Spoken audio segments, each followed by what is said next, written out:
আসসালামু আলাইকুম, welcome to asthma kitchen. আরো একটি দুর্দান্ত মজাদার রেসিপি লয়ে আবারও করলাম। আর এই দুর্দান্ত মজাদার রেসিপিটি হইল ফিশ ফ্রাই। একবারে অল্প সময়ে গুঁড়ো উপকরণে কিভাবে এই দুর্দান্ত মজার রেসিপিটি তৈরি করবেন সবই দেখাবো আজকের ভিডিওতে। গরিবের ফিশ ফ্রাই লেগে আমি হানে নিলাম ভুট্টা মার্কা একটা তেলাপিয়া মাছ। মাছটারে কাটটা বালা করে ধুয়ে পরিষ্কার করে নিলাম। সাথে দিলাম 1 চা চামচ রসুন বাটা, 1/2 চা চামচ আদা বাটা, 1 চা চামচ মরিচের গুঁড়া, 1/2 চা চামচ হলুদের গুঁড়া, 1/2 চা চামচ জিরার গুঁড়া, 1/2 চামচের চেয়ে একটু কম ধনিয়ার গুঁড়া, 1/2 চামচের চেয়ে একটু কম চাট মশলা, 1/2 চা চামচ লবণ। সবগুলার এখন ভালো করে মাখায় লুম। এখানে আপনারা কিছু মশলা বাদ দিতে পারেন, যেমন চাট মশলা ও গরম মশলা। হাতের কাছে যা আছে তাই দিয়ে আপনারা ফিশ ফ্রাই করতে পারেন। তাই একটু সময় নিয়ে সবগুলা মশলা দিয়ে আমরা মাছটারে মাখায় লইলাম। এখন আমরা মাছের উপর পিঠে দিয়ে দেবো কালো সয়া সস। কালো সয়া সস দেওয়া হলে মাছটারে মাখায় নেবো। মাখানোর শেষে আবারও মাছের উপর পিঠে দিয়ে দেবো আবার 2 চামচের মতো কালো সয়া সস।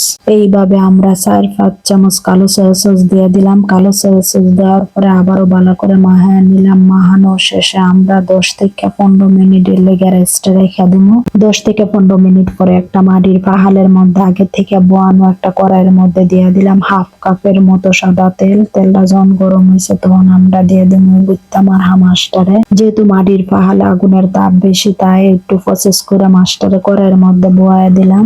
একবারে লো হিটে 10 থেকে 15 মিনিট মাছটারে ভাজা লইলাম। 10 থেকে 15 মিনিট পরে এখন আস্তে আস্তে আমরা মাছটারে উল্টায় লমু। দেখতেই পারতাছেন একটু সময় নিয়ে আস্তে আস্তে মাছটারে উল্টায় লইতাছি। আর এইভাবে আমি মাছটারে ভাজা লইলাম, একদম মশমশা কসকসা করে মাছটারে ভাজা লইলাম। আপনারা চাইলে ভাজার পরিমাণটা একটু কমও করতে পারেন। একদম লাল লাল করে আমি মাছটারে ভাজা লইলাম। আর এইভাবে মাছ ভাজা খাইতে অনেকটাই মজা। 10 থেকে 15 মিনিট সময় নিয়ে মাছের অপর পিঠটারও আমরা মিডিয়াম লো হিটে ভাজা লইলাম। তবে দুঃখের বিষয় মাছের অপর পিঠটা অল্প একটু ভেঙে গেছে। এইভাবে আমরা সম্পূর্ণ মাছ ভাজাটা শেষ করলাম। দেখেন কত সুন্দর ভাজা হয়েছে। মাছের কালারটা কিন্তু দারুণ হয়েছে। মাছ ভাজাটা কিন্তু শেফের আইন লাগতেছে। যাদের মাছ খাইতে একবারই ভালো লাগে না, আর যাদের পরিবারে 1 পিস 2 পিস আছে, তাদের পিছে মাছ নিয়ে দৌড়াদৌড়ি না কইরা এইভাবে ফ্রাই করে দিতে পারেন। আর কোনোভাবে যদি একবার খাইতে পারে তাইলে বারবার খাইতে চাইবো।